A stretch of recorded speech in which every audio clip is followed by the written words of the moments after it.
దీపం ఉండగానే అన్నీ చక్కబెట్టుకోవాలి అనేది సామెత.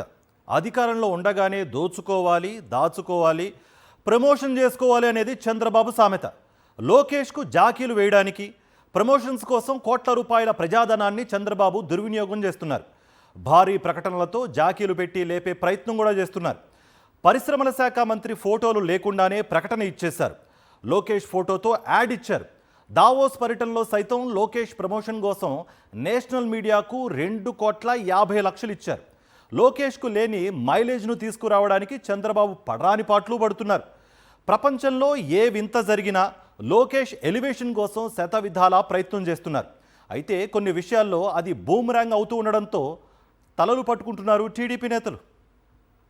ఇదే అంశానికి సంబంధించి మరింత సమాచారం మా ప్రతినిధి సురేందర్ అందిస్తారు. సురేందర్, ఓ పక్కన దుబారా ఖర్చులు పెడుతున్నారు, మరోపక్క ప్రజాధనాన్ని ఈ ఎలివేషన్స్ కోసం వృధా చేస్తున్నారు.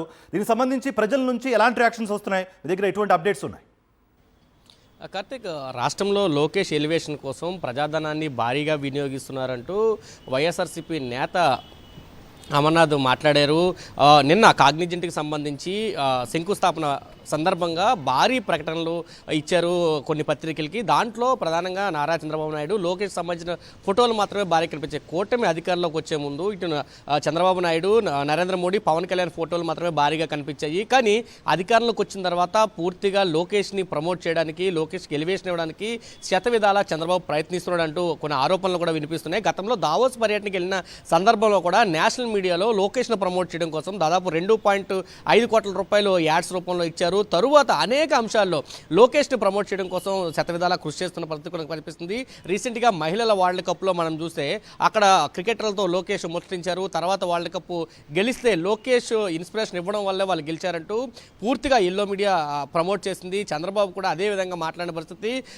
ఆ పార్టీకి సంబంధించిన రాజకీయ అధికార ప్రతినిధులు కూడా అదే విధంగా ఎలివేషన్ ఇచ్చారు. రీసెంట్గా ఇండియాకి సంబంధించిన, ఎయిర్ ఇండియాకి సంబంధించిన అంశంలో కూడా పూర్తిగా ఆగిపోతే నేషనల్ మీడియాలో సైతం అర్నబ్ గోస్వామి నిర్వహించిన డిబేట్లో లోకేష్ దీనికోసం ఒక కంట్రోల్ రూమ్ని ఏర్పాటు చేశారంటే అసలు లోకేష్ ఎవరు కంట్రోల్ రూమ్ ఏర్పాటు చేయడం అనడంతో పూర్తిగా బూమరాంగ్ అయిన పరిస్థితి కనిపించింది. ప్రపంచంలో ఏ వింత జరిగినా, ఏ సంఘటన జరిగినా దాని వెనకాల లోకేష్ ఉన్నాడు అనే ఒక ఎలివేషన్ అయితే ఆంధ్రప్రదేశ్లో ఇచ్చే ప్రయత్నం చేస్తున్నారు. దానికోసం ప్రజాధనాన్ని కూడా భారీగా ఖర్చు పెడుతున్న పరిస్థితి అయితే కనిపిస్తుంది. ఆంధ్రప్రదేశ్లో చంద్రబాబు తర్వాత లోకేష్ మాత్రమే ఉన్నాడు, ఇతర రాజకీయ పార్టీలు కానీ కూటమి పార్టీలు కానీ లేవని ఒక ఇండికేషన్లు అయితే ఇస్తున్నట్టయితే టీడీపీ నేతల్లో కానీ జనసేన నేతల్లో కానీ పెద్ద ఎత్తున చర్చ అయితే జరుగుతుందని చెప్పాలి. Karthik, thank you Surender.